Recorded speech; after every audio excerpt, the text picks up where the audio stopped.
जय हिंद दोस्तों, आप लोग कैसे होंगे। आई होप कि आप लोग बहुत अच्छे होंगे और आप सभी को इस दिवाली की ढेर सारी शुभकामनाएं। और इस दिवाली के शुभ अवसर पे हम आप लोगों के बीच लेकर आए हुए हैं बहुपद के क्लासेज, जो बहुत आसान भाषा में आपको बताने वाले हैं हम कि बहुपद क्या है, बहुपद कैसे पहचानते हैं, कैसे इसके कितने इसके प्रकार होते हैं। ये सारी बातें एक ही वीडियो के अंदर हम इस चीज़ को डिस्कस करेंगे। और आई होप कि ये वीडियो देखने के बाद फिर आप कोई सारी कन्फ्यूजनें दूर हो जाएंगी कि बहुपद से रिलेटेड जितनी समस्याएं आपके दिमाग में आती हैं कि कैसे पहचानते हैं, कैसे नहीं पहचानते हैं, क्या होता है कि कौन एक पदी है, कौन द्विपदी है, कौन रैखिक है, कौन द्विघात बहुपद है। ये सारी भी समस्या आपका समाप्त हो जाएंगी इस वीडियो को देखने के बाद। तो अगर आप रेडी हैं तो चलिए हम इस वीडियो को तैयार करते हैं और शुरू करते हैं। चलिए, ये पहले हम लोग का टॉपिक है बहुपद क्या है। पहले हम लोग का जो टॉपिक जो है बहुपद क्या है। तो बहुपद किसे कहते हैं? तो किसी भी बीजीय व्यंजक का अगर जो घात जो होता है, चर का जो घात होता है, अगर एक पूर्ण संख्या हो तो किसी बीजीय व्यंजक का घात जो होता है, चर का जो घात होता है, वो अगर एक पूर्ण संख्या होता है तो हम उसी को क्या बोलते हैं? बहुपद बोलते हैं।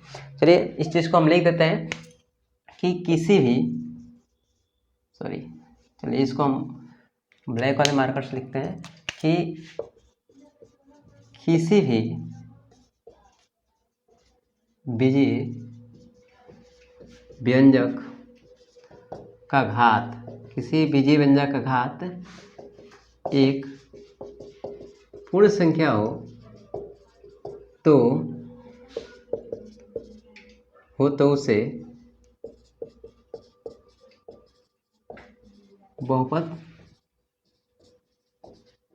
कहते हैं। देखिए दोस्तों कि इसमें अभी आपको बताया गया कि बहुपद क्या है, ठीक है। यानी बहुपद किससे कहते हैं? तो किसी भी बीजीय व्यंजक का घात अगर पूर्ण संख्या हो, एक पूर्ण संख्या हो तो हम उसको क्या बोलते हैं? बहुपद बोलते हैं। क्या बोलते हैं दोस्तों? बहुपद बोलते हैं। अब देखिए यहाँ पे एक चीज आया है कि पूर्ण संख्या क्या होता है। एक आपको दिमाग में क्वेश्चन होता है कि सर पूर्ण संख्या मीन्स क्या होता है? पूर्ण संख्या तो आप नीचे के क्लास में बहुत सारी चीज़ें पढ़ेंगे, प्राकृत संख्या, पूर्ण संख्या, पूर्णांक संख्या, भाज्य संख्या, सारी चीज़ डिस्कस किए गए होंगे। तो चलिए हम बताते हैं पूर्ण संख्या क्या होता है पहले। तो पूर्ण संख्या मीन्स क्या होता है? तो देखिए कि गिनती के संख्याओं में शून्य को शामिल करने पर जो प्राप्त हम लोग की संख्या होती है ना, उसी को हम पूर्ण संख्या बोलते हैं। क्या बोलते हैं वो? कि गिनती के संख्याओं में शून्य को शामिल करने पर प्राप्त संख्या पूर्ण संख्या कहलाती है। प्राप्त जो संख्या कहलाती है पूर्ण संख्या कहलाती है। जैसे हम अब देखिए इसमें एक चीज़ है, गिनती की संख्या को, इसको हम लोग प्राकृतिक संख्या बोल सकते हैं। क्या बोल सकते हैं? बोल सकते नहीं, बोलते हैं प्राकृतिक संख्या। इसका नाम प्राकृतिक संख्या भी बोल सकते हैं आप लोग, इसका कोई दिक्कत नहीं है, ठीक है। अब सबसे पहले देखिए प्राकृतिक संख्या किसे कहते हैं? तो गिनती की संख्या को, यानी 1 2 3 4 डैश आपको इन्फिनिट तक, ठीक है। अब कह रहा है ना कि अगर गिनती की संख्या में या प्राकृतिक संख्याओं में अगर शून्य को जो शामिल करते हैं और जो प्राप्त संख्या होती है उसी को हम क्या बोलते हैं? पूर्ण संख्या बोलते हैं। इसी में आप शून्य को शामिल कर दीजिए तो जो प्राप्त हमें संख्या होगी क्या हो गई? पूर्ण संख्या हो गई। क्या हो गई? पूर्ण संख्या हो गई, ठीक है। तो ये हमारा रहा पूर्ण संख्या होती है, ठीक है। अब चलिए हम देखते हैं कि बहुपद के प्रकार। क्या देखते हैं? बहुपद के प्रकार, ठीक है। तो यहाँ पे देखते हैं बहुपद के प्रकार। अब देखिए बहुपद के प्रकार को जो है ना, 2 प्रकार से डिवाइड किया गया है। एक तो पद के अनुसार उसको वर्गीकृत किया गया है और दूसरा जो है उसके घात के अनुसार जो होता है वर्गीकृत किया गया है। तो देखते हैं इसके तो कितने होते हैं, देखते हैं। तो 6 होते हैं। इसके प्रकार कितने होते हैं? 6। पहला जो होता है एक पदी बहुपद, दूसरा होता है द्विपदी बहुपद, तीसरा होता है त्रिपदी बहुपद होता है, और देखिए चौथा जो होता है अपना जो होता है रैखिक बहुपद होता है। रैखिक बहुपद फिर होता है रैखिक के बाद होता है आपका द्विघात बहुपद, द्विघात, और तीसरा जो होता है त्रिघात बहुपद।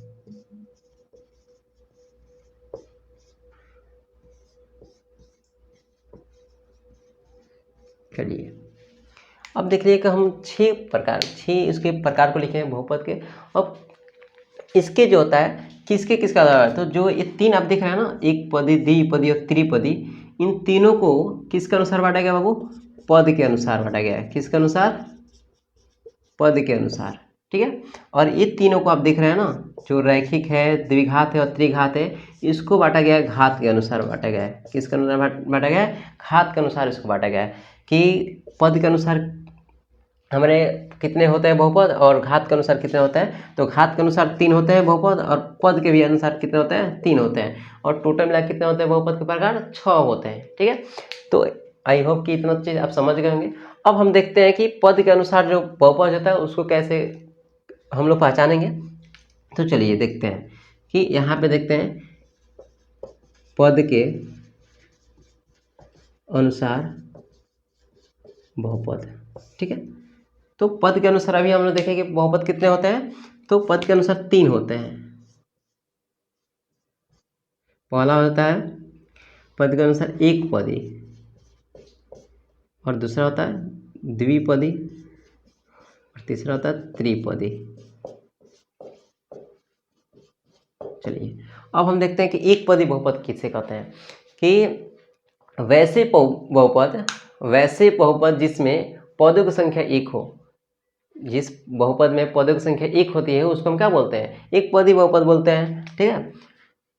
तो इसको हम क्या बोलेंगे, एक पदी बहुपद। द्विपदी का मतलब वैसे बहुपद जिसमें पदों की संख्या क्या हो, 2 हो, उसे हम क्या कहते हैं, द्विपदी बहुपद बोलते हैं। जिसमें 2 पद आते हैं, जिसमें क्या होता है, पद की संख्या 2 होनी चाहिए। अब देखिए यहाँ पे कभी बहुपद का जो बंटवारा होता है ना, वो प्लस और माइनस होता है, मल्टीप्लाई से नहीं होता है, यानी गुणा से नहीं उसका डिवाइड किया जाता है। यानी जब भी उसका बंटवारा किया जाता है वो प्लस और माइनस के अनुसार होता है, ठीक है।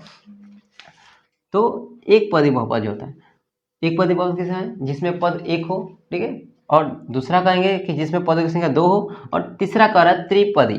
तो देखिए इसके नाम से ही आपको पता है, त्रि मतलब 3 और पद मतलब जो होता है पद होता है, ठीक है। तो वैसे बहुपद जिसमें पदों की संख्या कितनी हो, 3 हो, उसे हम क्या बोलेंगे, त्रिपदी बहुपद बोलेंगे, ठीक है। चलिए इसका एग्जाम्पल देख लेते हैं हम लोग। एक पदी बहुपद का जो हो गया, जैसे 2x हो गया, y² हो गया। तो देखिए इस 2x जो है ना एक पद में है, और यहाँ पे भी क्या है, 1 है, तो यानी एक बहुपद है। अब द्विपदी का देख लेते हैं, तो 2x + 4, ठीक है, 3x + 4। तो ये इसमें देखिए 2 पद हैं, तो देखिए यहाँ प्लस का बटन होगा ना, इसको बोल सकते हैं 4x - 8। तो इसमें देखिए प्लस और माइनस से बंटवारा होता है बहुपद का, तो इसमें 2 पद आ गए हैं, इसलिए क्या है कि हमारा क्या है, द्विपदी बहुपद है। त्रिपदी बहुपद का देखते हैं एग्जाम्पल की, x² + 2x + 4। तो इसमें कितने बहुपद पद आए बाबू, 3, 1, 2 और 3, इसलिए कौन सा हमारा बहुपद हुआ, त्रिपदी बहुपद हुआ, ठीक है। अब हम देखते हैं कि इतना हम तो देख लिए, पद के अनुसार तो देख लिए कि बहुपद के 3 प्रकार होते हैं। अब हमें देखना है कि घात के अनुसार जो है बहुपद के कितने प्रकार होते हैं। घात के अनुसार हम लोग देखते हैं कि बहुपद के कितने प्रकार होते हैं, ठीक है। तो चलिए देखते हैं घात के अनुसार जो होता है कितने बहुपद के प्रकार होते हैं। तो चलिए अब हमें देखना है कि घात के अनुसार जो होता है बहुपद कितने प्रकार होते हैं। तो यहाँ पे देखेंगे कि घात के अनुसार बहुपद, किसके अनुसार, घात के अनुसार, ठीक है। तो घात के अनुसार भी बहुपद कितने प्रकार होते हैं, 3 प्रकार का होता है। पहला को हम बोलते हैं रैखिक, दूसरा को बोलते हैं द्विघात, और तीसरा को बोलते हैं त्रिघात, ठीक है, बहुपद, ठीक है। तो अब हम देखेंगे कि जो हम घात के अनुसार जो होता है हमारा जो बहुपद जो होता है कितने प्रकार का होता है, इसको देखेंगे, ठीक है। तो देखिए अगर आप देख रहे हैं वीडियो को, ठीक है, तो आप ध्यानपूर्वक देखिए, दिमाग को इधर ना भटकाइए, ठीक है ना। अगर देखना है तो बेहतर तरीके से देखिए, आप थोड़ा दिमाग को रिलैक्स कीजिए और इस वीडियो को देखिए, उसके बाद अपनी नॉलेज को बिल्ड कीजिए, ठीक है। टाइम वेस्ट कीजिएगा तो फिर आप वेस्ट हो जाएंगे। जितना अगर अपने आप को जितना खर्च करेंगे ना, जितना आज अपने आप को समय देंगे ना, उससे आने वाले समय में दुनिया उतनी ही आपको कीमत देगी, ठीक है। तो आप अपने आप को बिल्ड कीजिए, समय दीजिए अपने आप को, खुद पे समय कीजिए, इन्वेस्ट कीजिए और अपने आप को एकदम इम्प्रूव कीजिए, ठीक है। तो चलिए देखते हैं कि रैखिक बहुपद किससे कहते हैं। तो वैसे बहुपद जिनके अधिकतम घात जो होते हैं एक होते हैं, जिन बहुपद के अधिकतम घातों की संख्या क्या होती है, एक होती है, उसको हम रैखिक बहुपद कहते हैं। और द्विघात बहुपद जो होता है, जैसे हम इसका एग्जांपल देख लें उसके बाद हम बता रहे हैं सेकंड वाला, जैसे 2x 3x + 5। तो इसमें देखिए, इसमें जो घात जो है ना, इसमें घात जो है, चर का जो मान जो है क्या है, अधिकतम क्या है, एक है, क्या है, एक है, ठीक है। और इसमें भी देख रहे हैं क्या है, एक है। तो जिसमें इसका जो अधिकतम घात की जो संख्या है वो क्या है, एक है, इसलिए हम कह रहे हैं कि क्या है, ये एक पदी बहुपद है, क्या है, एक पदी बहुपद है।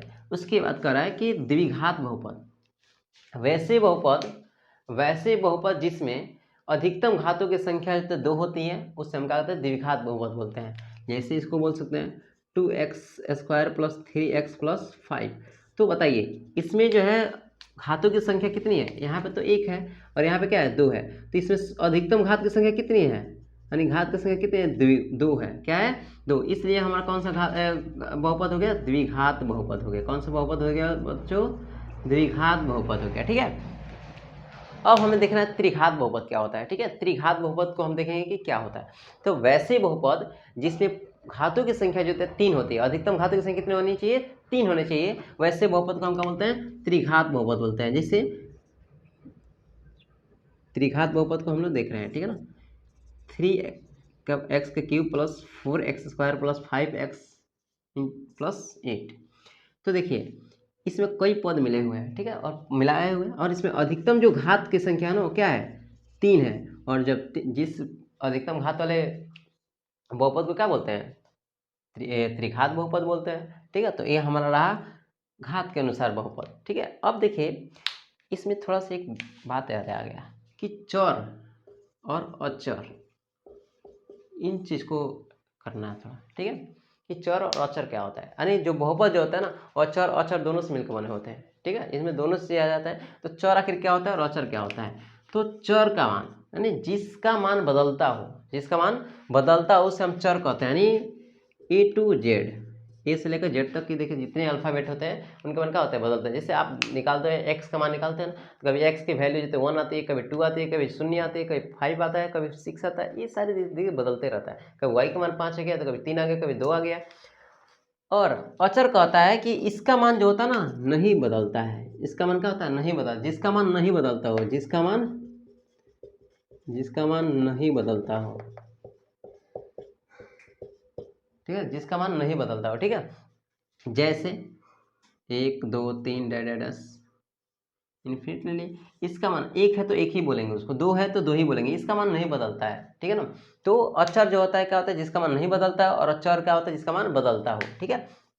चलिए अब हमें देख लिए कि बहुपद के प्रकार को देख लिए, बहुपद देख लिए, ठीक है ना। और इसमें बहुपद में एक चीज़ आया था पूर्ण संख्या, इसको भी देख लिया हम लोग, ठीक है। अब हमें देखना है कि बहुपद को कैसे पहचानने को हम कैसे पहचाने बहुपद को, और उसके बहुपद को पहचानने के लिए कौन कौन से हमें रूल को फॉलो करना पड़ता है, इसको चीज़ को देखेंगे, ठीक है। उसके लिए कुछ लाइनें हैं, उसको विशेष रूप से हम लोग ध्यान देंगे, ठीक है। चलिए इसको इरेज कर देते हैं हम लोग, ठीक है। उसके बाद देखते हैं कि बहुपद को कैसे पहचानेंगे, ठीक है। चलिए हम लोग का नेक्स्ट जो टॉपिक था वह बहुपद को कैसे पहचाने, बहुपद को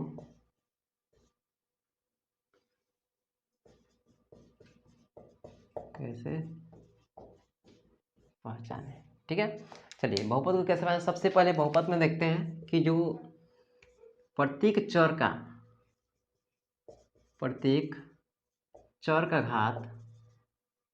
घात एक पूर्ण संख्या होना चाहिए, ठीक है। प्रत्येक चर का घात क्या होना चाहिए, एक पूर्ण संख्या होना चाहिए। चर किसे कहते हैं, जिसका मान बदलता रहे, उसको हम क्या बोलते हैं, चर बोलते हैं। और देखिए पूर्ण संख्या भी आपको बताए थे कि पूर्ण संख्या किसे कहते हैं, कि गिनती के संख्याओं में अगर शून्य को शामिल करते हैं तो प्राप्त जो जितनी संख्या होती है वो क्या होती है, पूर्ण संख्या कहलाती है, ठीक है। तो अब देखिए, तो हमारा प्रत्येक चर का मान क्या होना चाहिए, एक पूर्ण संख्या होना चाहिए, पहला टर्म है, ठीक है। दूसरा टर्म जो है ये क्या कर रहा है, ठीक है, कि जो है प्रत्येक चर का मान ऋणात्मक नहीं होना चाहिए। अब देखिए यहाँ पे एक चीज आ गया ऋणात्मक। क्या आ गया? ऋणात्मक। यानी इसका मान जो होता है माइनस में नहीं होना चाहिए। चर का मान अगर माइनस में हुआ तो वो बहुपद नहीं है, ठीक है। तीसरा जो टर्म आ गया आपका, देखिए तीसरा क्या कि प्रत्येक चर का मान भिन्न नहीं होना चाहिए। देखिए इसका मान भी जो है आपका भिन्न नहीं होना चाहिए, यानी चर का जो मान है भिन्न में नहीं होना चाहिए, बाटा में नहीं होना चाहिए। तो अगर इस कंडीशन में होता है तभी वो बहुपद नहीं है, ठीक है। आप यहाँ पे एक नोट थोड़ा कर लीजिएगा, ठीक है ना, नोट को, कि सभी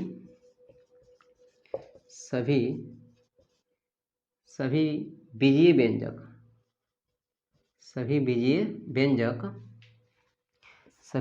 व्यंजक बहुपद नहीं होते हैं, परंतु सभी बहुपद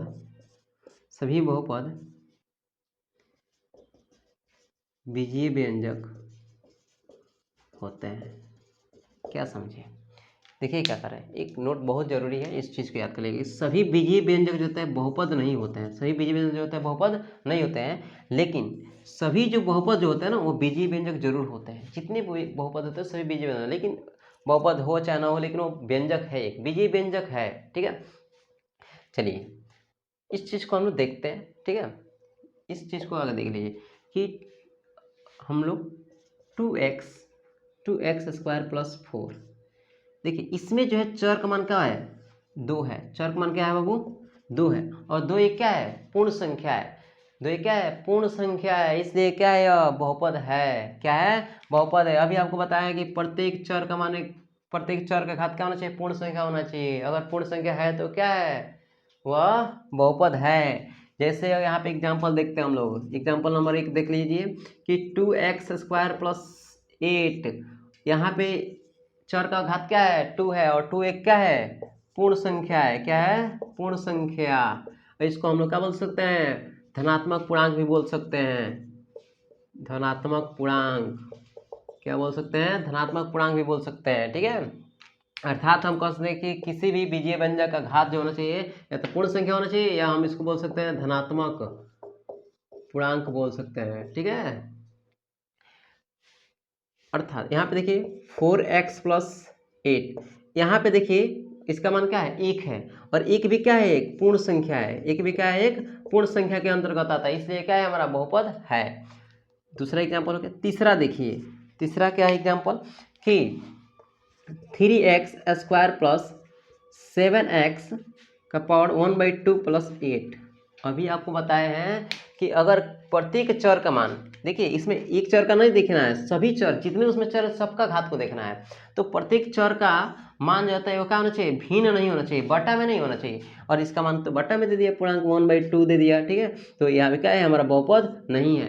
लेकिन ये बहुपद तो नहीं है, लेकिन क्या बीजीय व्यंजक है? हाँ, बीजीय व्यंजक है। यानी सभी जो होते हैं बहुपद क्या होते हैं? बीजीय व्यंजक होते हैं। वो बहुपद हो अच्छा ना हो उससे कोई मतलब नहीं है, लेकिन वो क्या है? बीजीय व्यंजक है। चौथा देखेंगे कि 7x² + 3√x + 8। अब देखिए यहाँ पे तो अंडर रूट आ गया, तो क्या ये बहुपद है? चलिए चेक करते हैं बहुपद है कि नहीं है। तो 7x², 7, इसको देखते हैं कि 7x² + 3x, जब अंडर रूट हटता है ना तो क्या होता है? बटा में चला जाता है, तो 1 क्या आ जाएगा? 2 + 8। तो ये देखिए फिर बटा आ गया, और इसका तो 2 है, लेकिन इसका क्या हो गया? 1/2 है। तो क्या प्रत्येक चर का घात क्या है? एक तो एक का तो हमारा पूर्ण संख्या मिल रहा है, कि एक का क्या मिल रहा है? इसमें भिन्न मिल रहा है, इसलिए ये भी क्या है? बहुपद नहीं है। ये भी हमारा क्या है? बहुपद नहीं है, ठीक है।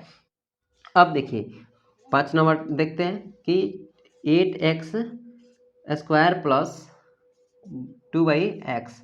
अब यहाँ पे देखिए कि x जो है बटा में आ गया, और किसी भी अगर चर का अगर कोई बहुपद हो और चर जो होता है बटा में आ जाता है ना, चर जो है किस में आ जाता है, किसी अचर संख्या के बटा में आ जाता है तो बहुपद नहीं होता है। देखिए क्यों नहीं होता है कि इसको अगर आप लिखते हैं कि 8x² प्लस 2 मल्टीप्लाई एक्स और इसका पार्ट क्या है, एक है ना, जाएगा तो क्या है, -1 हो जाएगा। और आपकी बताए कि अभी किसी प्रत्येक चर का मान क्या होना चाहिए, ऋणात्मक नहीं होना चाहिए। ऋणात्मक हुआ तो फिर वो क्या होगा, पूर्ण संख्या सॉरी बहुपद नहीं होगा। क्या होगा, बहुपद नहीं होगा। ठीक है, तो आई होप कि ये वीडियो आपको बहुत अच्छी लगी हो। ठीक है, और आप बेहतर तरीके से इस वीडियो को देख कर अपने समस्या को दूर कर सकते हैं। ठीक है।